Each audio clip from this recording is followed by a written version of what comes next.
नमस्कार। Career foundation में आप सबका स्वागत है। आप जान रहे हैं कि बीईओ की वैकेंसी जल्द ही आने वाली है। इसके सिलेबस का शॉर्ट में 2023 में जो अमेंडमेंट हुआ था उसमें जिक्र किया गया था, जिसमें हम लोगों ने पिछले क्लास में ये बताए थे। उसी सिलेबस के बारे में थोड़ी सी चर्चा हुई थी। आज हम लोग देखने वाले हैं उस सिलेबस के संदर्भ में थोड़ा विधिवत, क्योंकि मैं शिक्षा शास्त्र का विद्यार्थी रहा हूँ, शिक्षा शास्त्र का असिस्टेंट प्रोफेसर हूँ। तो जो शिक्षा के सिद्धांत हैं उससे संबंधित जो संभावित सिलेबस में जो भाग आएंगे उससे संबंधित हम चर्चा करने वाले हैं। देखने वाले हैं कि सिलेबस में क्या क्या पूछे जा सकते हैं। तो हम उम्मीद करते हैं कि आप लोग इसको पूरा ध्यान से देखेंगे तो जल्द ही आपका समझ में आ जाएगी क्या क्या होने वाला है। हम लोग जब कोर्स स्टार्ट करने वाले हैं तो कोर्स में आपको दिखाई देगा कि क्या क्या पढ़ाएंगे और उससे संबंधित कोर्सेस हम लोग जल्दी शुरू करेंगे। आप लोगों का बस जो नीचे नंबर दिख रहा है स्क्रीन पे, उस पे आप लोग बात करके अपना रजिस्ट्रेशन करवा दें ताकि क्लासेस शुरू करें। देखिए, एग्जामिनेशन जब आता है तो उसमें समय नहीं होता और आपकी तैयारी अधूरी रह जाती है, जिसके चलते आप बोलते हैं कि सिलेक्शन नहीं हुआ। और शिक्षा में खास करके एक आपको अधिकारी बनने का, अगर आप जिस उम्र के पड़ाव पे हो, ये जल्दी आता नहीं है, तो आप मान के चलिए कि आपके एज में ये आखिरी प्रयास होगा। तो आपको अपना प्रयास कैसे ठीक करना है, कैसे इसमें जाना है, कैसे तैयारी करनी होगी, तो अभी से तैयारी शुरू कर दीजिए। सिलेबस देखने के लिए भले लग रहा हो कि ये शिक्षा का सिद्धांत एक चैप्टर होगा, लेकिन नहीं, सिलेबस काफी बड़ा है और उस पर हम लोग चर्चा करने वाले हैं। तो बिना देर के चलिए देखते हैं। जैसा कि आप जानते हैं कि करियर फाउंडेशन में बहुत सारे कोर्सेज चलते हैं, जिसमें एक कोर्स बीईओ का भर्ती वाला भी है, जेट भी है, नेट भी है, जेआरएफ है। तो इससे संबंधित जो है अभी 20% डिस्काउंट अभी तक चल रहे हैं, जो 2 जनवरी तक था उसे एक्सटेंड कर दिया गया है, अभी जारी है। तो आप लोग अभी भी नामांकन ले सकते हैं। हम लोग देखने वाले हैं ब्लॉक एजुकेशन ऑफिसर यानी कि बीईओ पेपर 3 शिक्षा के सिद्धांत, जो भाग 3 है, तीसरा पेपर है, ये संभावित विषय वस्तु। आप अच्छी तरह जानते हैं, मैंने पिछली क्लास में बताया था कि इसमें जो आपको प्रश्न पूछे जाएंगे वो आपको 100 प्रश्न यानी कि 100 प्रश्न पूछे जाएंगे। तो चलिए आगे बढ़ते हैं। पहला जो आपको सामना होगा, जो आपको अध्ययन करने होंगे, वो करने होंगे शिक्षा की अवधारणा, concept of education. Concept of education, concept of education की जब हम बात करते हैं कि आखिर कंसेप्ट ऑफ एजुकेशन क्या है, तो क्या क्या पढ़ने वाले हैं, इसमें हम लोग पढ़ने वाले हैं मीनिंग ऑफ एजुकेशन,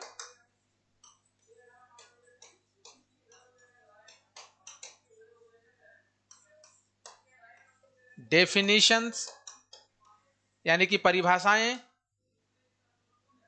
इसके अलावा आप पढ़ेंगे टाइप्स,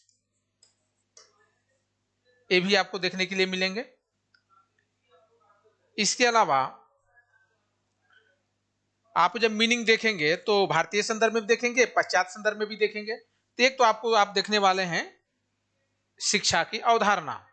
जब हम लोग सिलेबस को विधिवत तरीके से अध्ययन करेंगे तो आपको वहां मिलेगा कि हम लोग इसमें क्या क्या अध्ययन करेंगे। फिर है शिक्षा के प्रकार। तो शिक्षा के प्रकार में हम लोग जब देखेंगे तो उसमें हमें देखने के लिए मिलेगा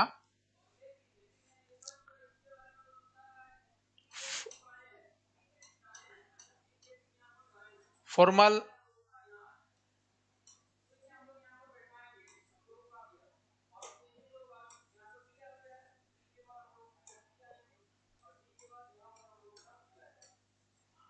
फॉर्मल, नॉन फॉर्मल, अनफॉर्मल। इस प्रकार से हम लोग देखने वाले हैं। शिक्षा के प्रकार देखेंगे कि कितने प्रकार हैं और इसके क्षेत्र कौन कौन से हैं, इसे देखेंगे। फॉर्मल,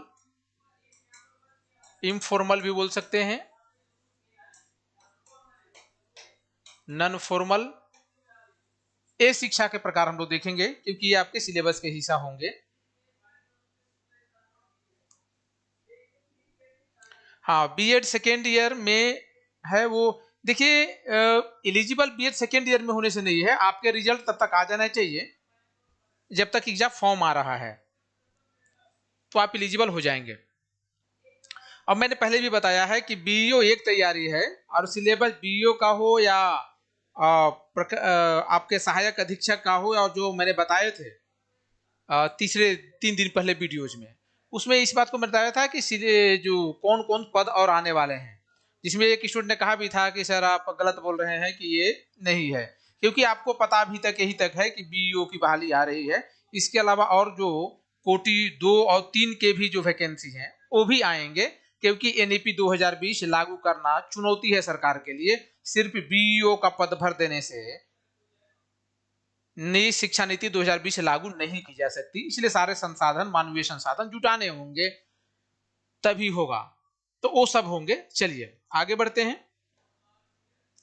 शिक्षा के सामाजिक एवं व्यक्तिक उद्देश्य, इसमें आप लोग देखने के लिए मिलेगा कि जो शिक्षा है उसके सामाजिक उद्देश्य क्या है, व्यक्तिक उद्देश्य क्या है, उसको हम लोग विधिवत पढ़ेंगे। क्या डीएलएड वाले भी भर सकते हैं? नहीं सरफराज, डीएलएड वाले नहीं भर सकते, बीएड अनिवार्य है। ठीक है, तो सामाजिक एवं व्यक्तिगत उद्देश्य आपको देखने होंगे शिक्षा के। तो उसमें आप देखेंगे कि शिक्षा का समाज के साथ क्या संबंध है, शिक्षा व्यक्ति के से कैसे संबंधित है, और समाज में विद्यालय की क्या भूमिका है, विद्यालय के प्रति समाज की क्या भूमिका है, पेरेंट्स टीचर एसोसिएशन क्या है, इन सभी चीजों की चर्चा करेंगे, अध्ययन करेंगे, वो आपके सिलेबस के हिस्सा होंगे।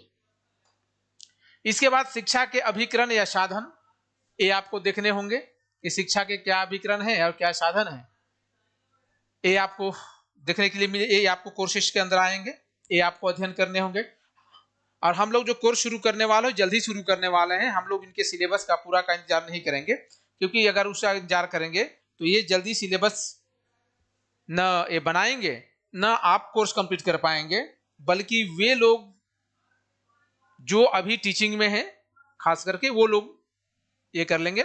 इसलिए शिक्षा के अभिकरण और साधन। अब मैं एक चीज बता दूं कि जो मैं बता रहा हूं, ये जो प्रकरण जो सिलेबस का हिस्सा है वो आपको नहीं मिलने वाला है सीडीपी और सीटेट वगैरह में, जेट वगैरह में। ये अलग ही एक विषय है और यह बहुत बृहद विषय है। शिक्षा के सिद्धांत आप अध्ययन करेंगे तो काफी बृहद चैप्टर है इसका। बीईओ से भी बड़ा पोस्ट है सर? हाँ, बीईओ से भी बड़ा पोस्ट होता है। बीईओ शिक्षा के संदर्भ में सबसे छोटा पोस्ट होता है। अगर मैं बात करूं, आप पूछे कि बीईओ, तो मैं बता दूं कि ये हुआ बीईओ, बीईओ, ठीक है। इसके ऊपर होता है डी,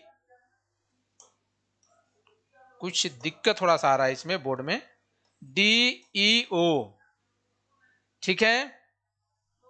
इसके बाद इन्हीं के समकक्ष होते हैं डीएसई, इनके ऊपर में होते हैं RDDE, regional deputy director of education.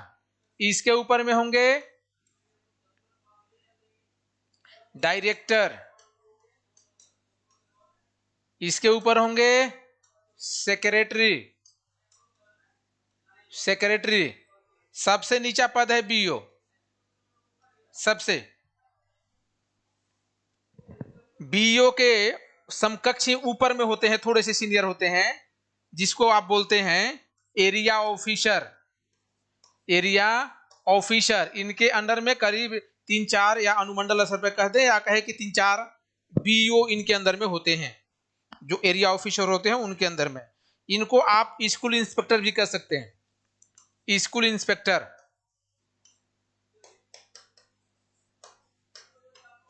तो आपने पूछा कि क्या सबसे छोटा पद है, तो अधिकारी में सबसे निम्न पद यही होगा। चलिए, मैंने स्ट्रक्चर आपको बता दिया, ये शिक्षा के स्ट्रक्चर होते हैं। आगे चलते हैं। फिर है पाठ्यक्रम, करिकुलम हम लोग को पढ़ने होंगे। पाठ्यक्रम सिलेबस बनते कैसे हैं, क्योंकि इन्हीं में से कोई व्यक्ति एनसीईआरटी, एनसीईआरटी, स्टेट लेवल पर एससीईआरटी में प्रमोट किए जाते हैं और वहां पे शोध में, ट्रेनिंग में सहयोग करते हैं। तो पाठ्यक्रम आपको देखने होंगे। पाठ्यक्रम के बारे में हम लोग समझेंगे, पाठ्यक्रम में क्या क्या देखेंगे उसे आगे बढ़ के देखते हैं हम लोग। पाठ्यक्रम में आगे आएंगे तो देखेंगे कि पाठ्यक्रम के अर्थ, पाठ्यक्रम के प्रकार और पाठ्यक्रम के कौन से सिद्धांत हैं, कौन कौन से सिद्धांत हैं पाठ्यक्रम के, इसे अध्ययन करने होंगे। ये देखने में सब बड़ा छोटा लग रहा है आपको, लेकिन पाठ्यक्रम के सिद्धांत ही आपको बहुत लंबा चैप्टर है। पाठ्यक्रम के प्रकार भी आपको ठीक से समझने होंगे। अगर आप इसे नहीं समझ पाएंगे तो आपको एग्जामिनेशन में दिक्कत होगी और सामान्य किताब पढ़ने से आप इसको सोल्व भी नहीं कर पाएंगे। 2023-25 सेशन वाला भरेगा। देखिए, जिसका रिजल्ट इनके नोटिफिकेशन तक आ गया, यानी कि फॉर्म भरने तक, फॉर्म भरने का डेट है तब तक रिजल्ट आ गया तो आप भर सकते हैं, सेशन कोई भी हो। बिहार वाला एलिजिबल है, बिल्कुल बिहार वाले भी एलिजिबल हैं, बिहार वाले भी एलिजिबल हैं। उसमें जो पद आएंगे उसमें से कुछ पद होंगे जो जनरल कैटेगरी के लिए होंगे, उसमें बिहार वाले भी आ सकते हैं। बिहार नहीं, दूसरे और स्टेट वाले भी आ सकते हैं। बिहार में कुछ हो तो कर लो, झारखंड एक्चुअली क्या है, ऐसा नहीं है, थोड़ी सी दिक्कतें आती हैं नियुक्ति में और सभी स्टेट में समस्याएं आ रही हैं, इसलिए झारखंड और बिहार का इशू नहीं है। चलिए ठीक है, आगे बढ़ते हैं। तो ये चैप्टर बड़े हैं, आपको ठीक से पढ़ने पड़ेंगे। इसके बाद है पाठ्यक्रम की विकास की प्रक्रिया। पाठ्यक्रम का डेवलपमेंट कैसे होता है, इसमें टीचर की क्या भूमिका है, इसमें एक्सपर्ट की क्या भूमिका है। एक्सपर्ट जिसको सब्जेक्ट एक्सपर्ट बोल सकते हैं आप। इसके अलावा इसमें एनसीईआरटी की क्या भूमिका है, एससीईआरटी की क्या भूमिका है। इसके अलावा इसमें आप देखेंगे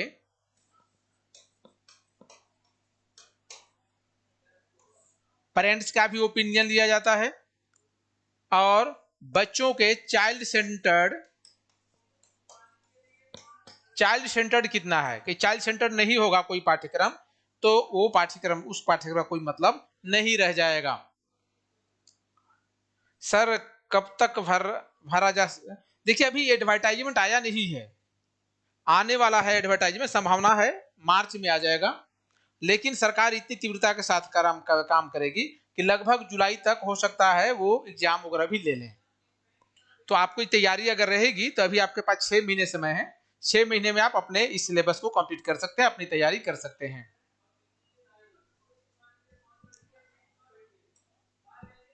इसके अलावा पाठ्यक्रम में विभिन्न विषयों का महत्व। पाठ्यक्रम जो है उसमें अलग अलग विषयों का क्या महत्व है, मल्टी डिसिप्लिनरी क्या है, इस पे देखा जाएगा, और एक विषय दूसरे विषय को कैसे प्रभावित करता है, एक विषय के माध्यम से दूसरे विषय के कोलैबोरेशन करके कैसे पढ़ाया जा सकता है, तो इन सभी चीजों को शामिल किया जाएगा। तो ये हम लोग को देखना होगा पाठ्यक्रम में विभिन्न विषयों का महत्व। कोई भी विषय ऐसा नहीं है जिसका महत्व नहीं है, किसी भी पाठ्यक्रम में उसका महत्व है इंडिविजुअल, तो इसीलिए वह विषय को हम लोग अध्ययन करते हैं या अध्यापन करते हैं।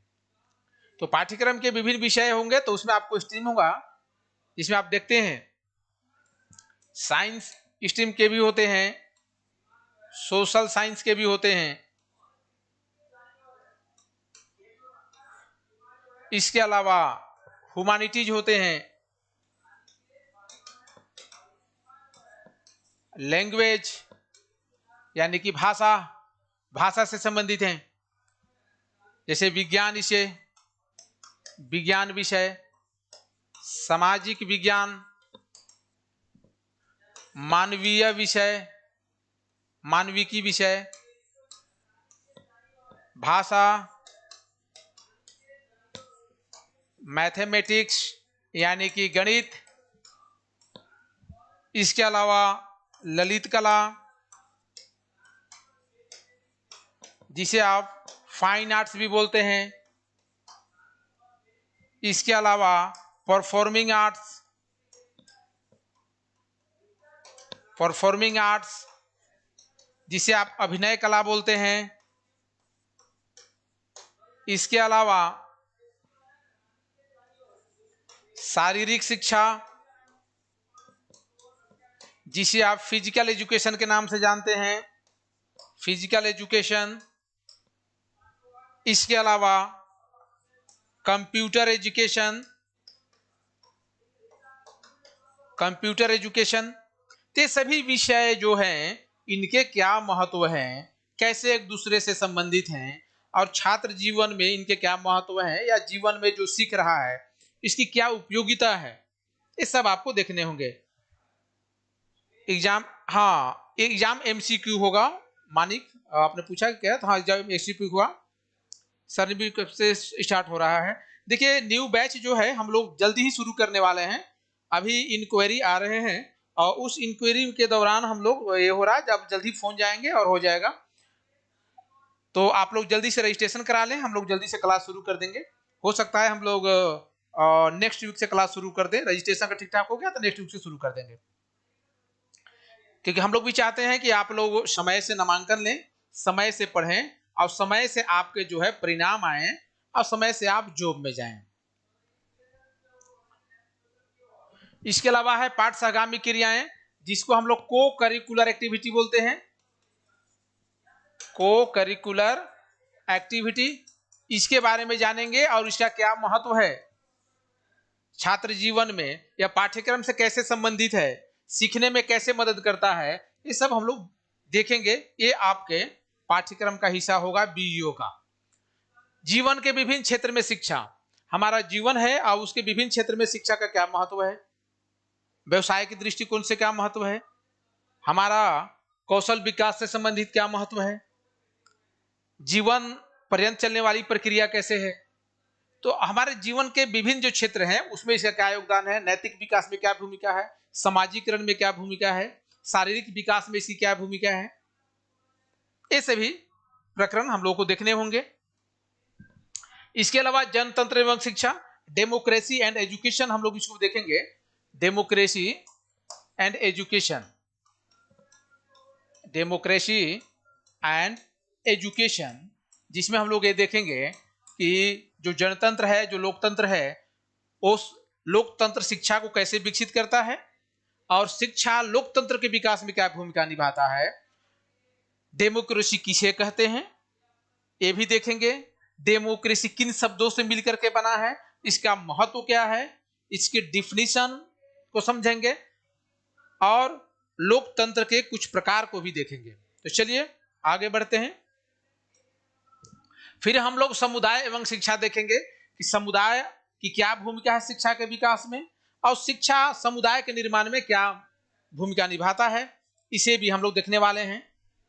सामाजिक परिवर्तन एवं गतिशीलता, सोशल चेंज एंड प्रोग्रेसिवनेस, शिक्षा जो है वो सामाजिक परिवर्तन का कारक कैसे बनता है और सामाजिक परिवर्तन शिक्षा में कैसे परिवर्तन लाता है, इसके अलावा शिक्षा को गतिशील बनाए कैसे रखता है, कैसे शिक्षा कंटिन्यूअस चलता है, इस पे शिक्षा में जो बदलाव हम लोग देखते आ रहे हैं बीच बीच में हमेशा, वो गतिशीलता के कारण ही होता है, इसे हम लोग अपने सिलेबस में समझेंगे।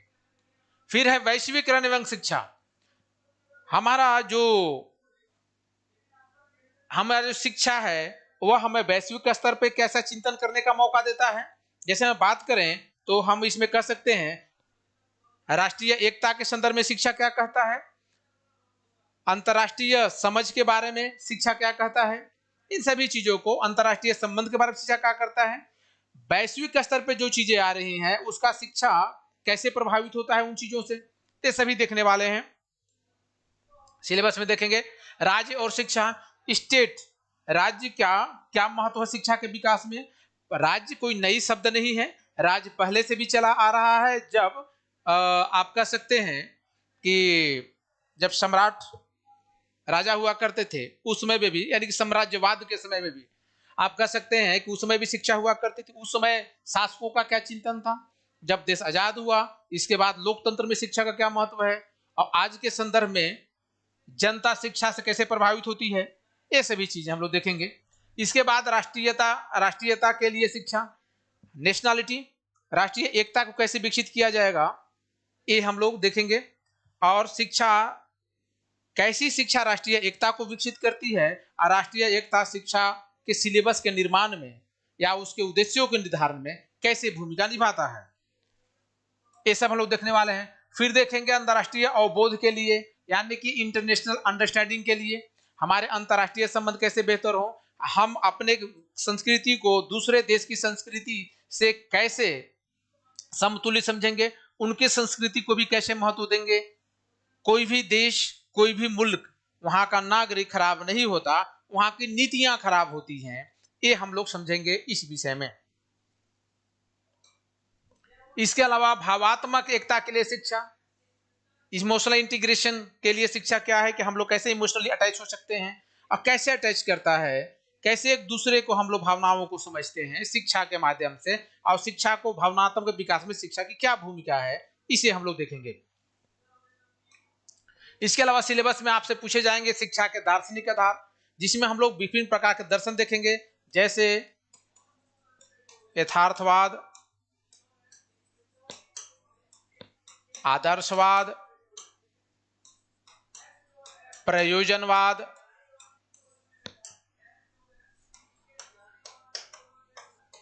अस्तित्ववाद, प्रकृतिवाद, चरवाकवाद,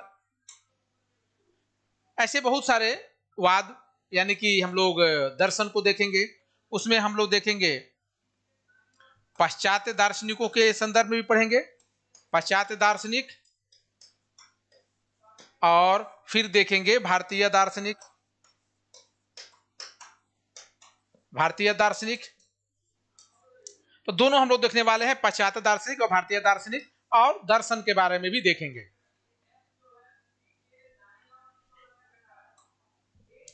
इसके बाद है शिक्षा के सामाजिक विकास का आधार। समाज क्या है, शिक्षा की क्या भूमिका है, सामाजिक परिवर्तन में इसकी क्या भूमिका है, और सामाजिक विकास में क्या भूमिका है, समाज शिक्षा को कैसे तैयार करता है और शिक्षा समाज को कैसे तैयार करता है, तो हम लोग देखेंगे शिक्षा के सामाजिक आधार में।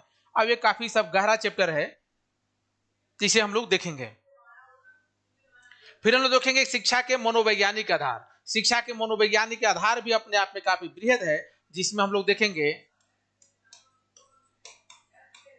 बाल्यावस्था एवं उसका विकास, फिर देखेंगे अधिगम एवं शिक्षण, देखेंगे व्यक्तिगत विभिन्नता, देखेंगे अभिप्रेरण, इसके अलावा देखेंगे वंशानुक्रम एवं वातावरण। इसके अलावा भी बहुत सारी चीजें हैं, वो हम लोग देखेंगे शिक्षा के मनोवैज्ञानिक आधार में। मनोविज्ञान का विकास वगैरह सब उसी में देखेंगे। निर्देशन एवं परामर्श यानी कि guidance and counselling, guidance and counselling को देखेंगे। निर्देशन क्या है, परामर्श क्या है, निर्देशन किसे दिया जा सकता है, निर्देशन देने की कौन कौन सी विधियां हैं, कैसे कैसे निर्देशन होगा, इसको देखेंगे। अभी तक देखा गया है कि शिक्षा के एग्जाम में निगेटिव मार्क नहीं रहा है। देखिए एक्चुअली ये कहा नहीं जा सकता, लेकिन संभावना है कि निगेटिव मार्किंग नहीं होगी, लेकिन जब एग्जामिनेशन आएगा उसी समय देखना पड़ेगा कि क्या होगा। Sir age limit, age limit मैंने बताया है, पहले वीडियो जाके देखिए, ये वीडियो आप जाइए कैरियर फाउंडेशन के पे, जो पहला वीडियो हमने बनाया है इसमें बीईओ से संबंधित, उसमें देखेंगे आप, मैंने एज लिमिट बताया है, मैंने कल का भी मैंने वीडियो बनाया है, उस वीडियो में भी आपको मिलेगा। उसमें 1 अगस्त को जब वैकेंसी निकलेगा, उस साल 1 अगस्त को आपकी उम्र 21 वर्ष होनी चाहिए मिनिमम। क्लियर, आगे चलते हैं। इसके बाद हम लोग क्या देखेंगे शिक्षक अभिभावक संघ, parents teacher association, parent teacher association, ये हम लोग देखेंगे, पेरेंट टीचर एसोसिएशन, अभिभावक शिक्षक संघ, ठीक है, इसे हम लोग देखेंगे। इसके बाद क्या देखेंगे हम लोग, विद्यालय संसाधन।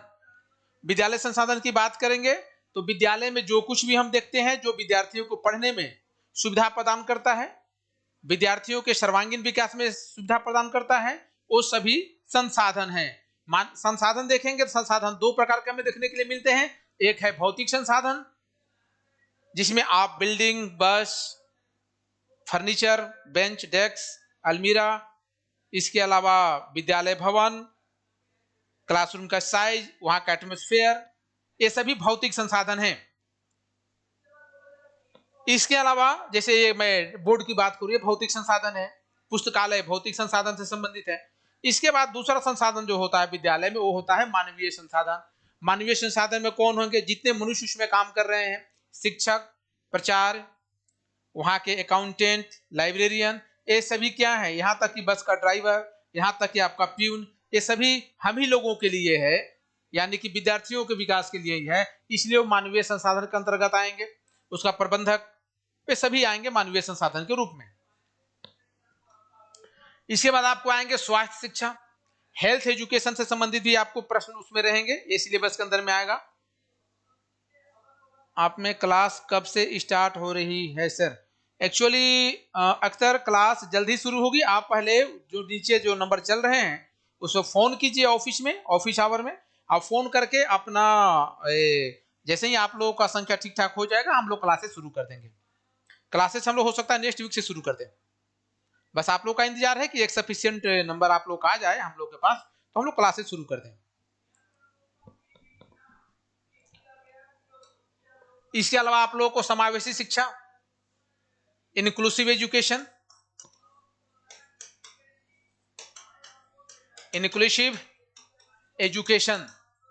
इंक्लूसिव एजुकेशन आपको मिलेंगे। ये आपका हिस्सा होगा। इंक्लूसिव एजुकेशन एक लेटेस्ट है, ये 2015 के बाद का शिक्षा के क्षेत्र में आया है, शिक्षक प्रशिक्षण के क्षेत्र में। तो इंक्लूसिव एजुकेशन भी आपका भाग होगा, इसे भी देखने होंगे। इसके अलावा मापन एवं मूल्यांकन, मेजरमेंट एंड इवैल्यूएशन, इसे भी आपको अध्ययन करने हैं। इसे भी संबंधित प्रश्न पूछे जाएंगे जो आपके सिलेबस के हिस्सा होंगे।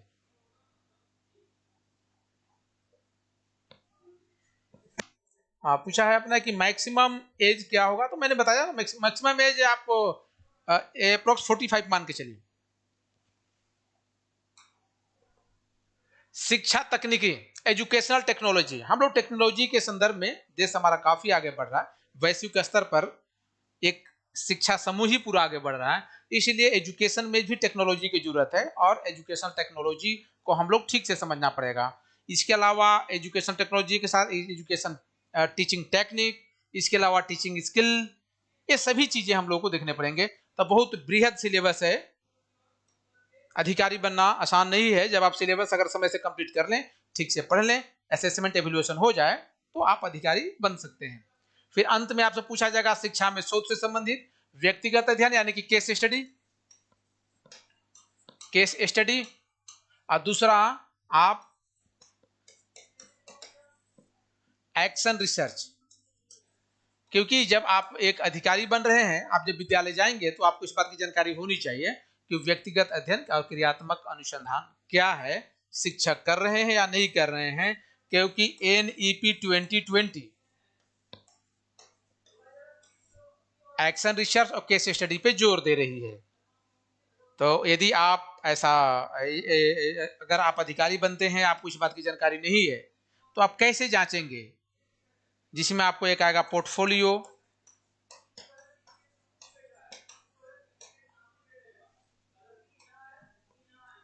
इसके बाद आपको देखना है शिक्षा का इतिहास। शिक्षा का इतिहास आपका शुरू होगा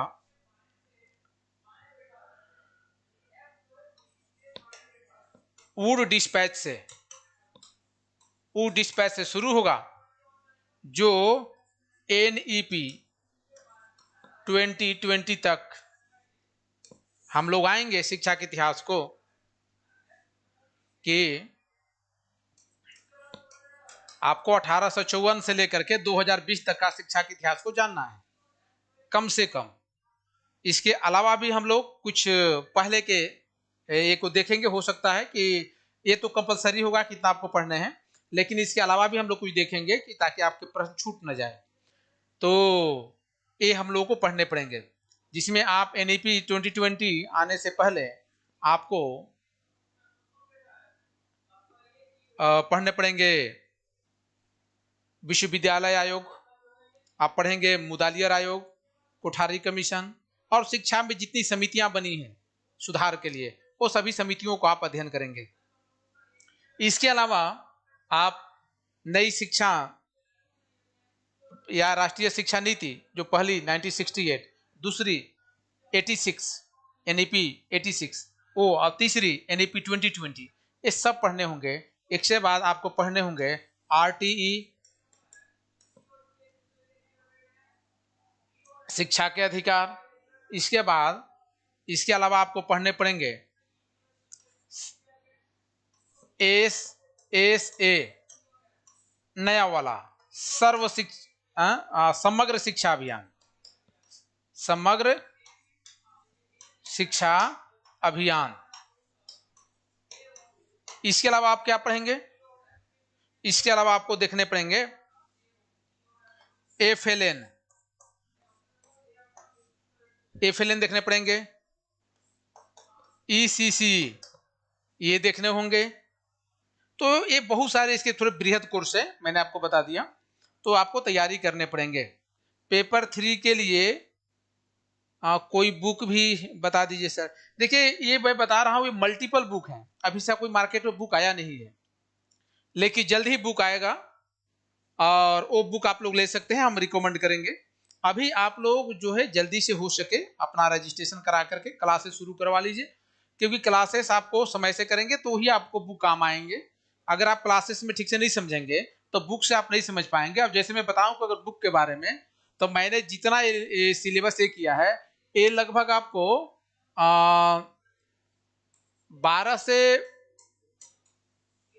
15 प्रकार की किताब पढ़ने पड़ेंगे पूरे सिलेबस को समझने के लिए, तो वो सब पढ़ने पड़ेंगे। इसलिए अभी है कि आप क्लासेस करें, जल्दी से रजिस्ट्रेशन करवा लें, क्लासेस अपना शुरू करवा लें, क्लासेस करें, और क्लास करने के बाद आप इसको समझते चलें। फिर हम लोग बीच बीच में जैसे क्वेश्चन एनालिसिस करते हैं, MCQ करते हैं, करते चलेंगे। नोट्स आपको मिलते जाएंगे, PDF मिलते जाएंगे। तो आपका और कोई प्रश्न है इसके अलावा तो आप कर सकते हैं, ये आपके सिलेबस के हिस्सा होंगे। इसके अलावा भी कुछ चीजें आएंगी जो शिक्षक नियमावली है उससे संबंधित प्रश्न हो सकते हैं, तो और कुछ अगर सिलेबस में ऐड होंगे तो उसे भी हम लोग कंप्लीट करेंगे। लेकिन अभी जो सिलेबस अभी जो आ रहा है उससे संबंधित तैयारी आपकी शुरू हो जाएगी। ऑनलाइन कब से होगा सर? तो प्रदीप ऐसा है कि आप लोग उस नंबर पे, नीचे वाले नंबर जो चल रहा है, इस नंबर पे आप फोन करके अपना बात कर लें कि कब से क्लासेस शुरू होंगे। क्लासेस हम लोग संभावना है नेक्स्ट वीक से शुरू कर देंगे, तो नेक्स्ट वीडियो शुरू कर देंगे, तो फिर हम लोग रिपीट इसको नहीं कर पाएंगे, और आप लाइव क्लासेस में जितने क्वेश्चन आंसर कर पाते हैं, हमसे पूछ पाते हैं, वो आप फिर वीडियो में तो नहीं पूछ पाएंगे। इसलिए ज़्यादा अच्छा होगा कि आप लोग जल्दी से रजिस्ट्रेशन करा लें। कोई आइडिया दीजिए? तो आइडिया तो मैंने दिया, आप उस नंबर पर फोन कर लें ताकि क्लासेस जो है नेक्स्ट वीक से शुरू हो जाए।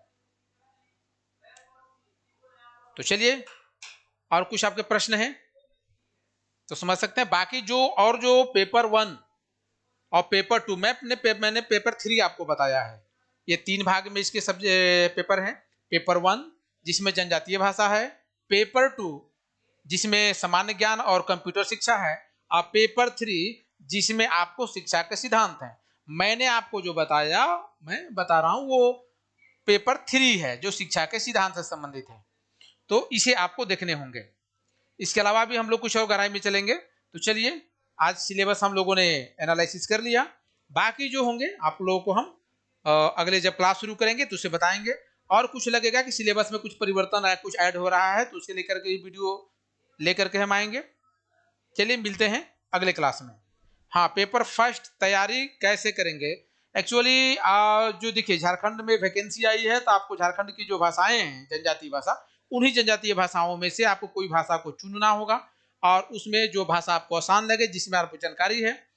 कोचिंग में भी हम लोग प्रयास करेंगे कि जो भाषा कॉमन भाषा जो हो, जिस पे ज़्यादा लोग जिस भाषा को उपयोग करते हों, उससे संबंधित शिक्षक हम लोग हायर करेंगे, और आपको पेपर 1 की भी तैयारी कराई जाएगी। तो पेपर 1 की भी तैयारी होगी, पेपर 2 की भी तैयारी होगी हमारे कोचिंग में, और पेपर 3 भी होंगे। तो इसके लिए आपको चिंता करने की जरूरत नहीं है, हमारी टीम आपके साथ है। हम लोग चाहेंगे कि हमारे कोचिंग से ज्यादा अधिकारी बन करके आए। ठीक है, मिलते हैं अगले क्लास में। हु बहू यही सिलेबस रहेगा क्या सर? देखिए अख्तर, हु बहू यही सिलेबस, इसमें इससे बाहर सिलेबस नहीं जाएगा। जाएगा भी तो मैं 10% 15% के बात मैं नहीं कर सकता, लेकिन उससे ज्यादा नहीं जाएगा। और तब तक हम लोग अगर ये सिलेबस कंप्लीट कर चुके हैं, अगर हमने ये सिलेबस कंप्लीट कर लिया है, तो जो 10% 15% अगर कुछ नया भी इसमें सरकार हमारी जो आयोग है वो अगर जोड़ती है, तो हम लोग उसको 10 दिन में कंप्लीट कर लेंगे, 15 दिन में कंप्लीट कर लेंगे। लेकिन पहले जो मेन सिलेबस है, जो ऑलरेडी पहले से है, उसको तो कंप्लीट करें। तो सबसे पहले ये जो सिलेबस है उसे कंप्लीट करें, और जल्दी से जल्दी आप लोग अपना रजिस्ट्रेशन करा लें और क्लासेस शुरू करें। क्योंकि क्लासेस शुरू होंगी तो हम लोग का उद्देश्य केवल आपको क्लास कंप्लीट कराना, कोर्स कंप्लीट कराना नहीं है। हमारा उद्देश्य है आपका सिलेक्शन करवाना। आप ज्यादा से ज्यादा लोग हमारे टीम के, हमारे जो कैरियर फाउंडेशन से वो सिलेक्ट हो, इसका प्रयास हम लोगों का है। इसलिए हम लोगों ने सिलेबस पे चर्चा शुरू कर दिया। अभी तक आपने सिलेबस की चर्चा किसी भी यूट्यूब चैनल, किसी भी कोचिंग का नहीं सुना होगा। तो हम लोग जो शुरू कर रहे हैं इसलिए कर रहे हैं ताकि हमारा रिजल्ट बेहतर हो, हमारे संस्थान से अच्छे अधिकारी बने सभी लोग। तो चलिए मिलते हैं अगले क्लास में।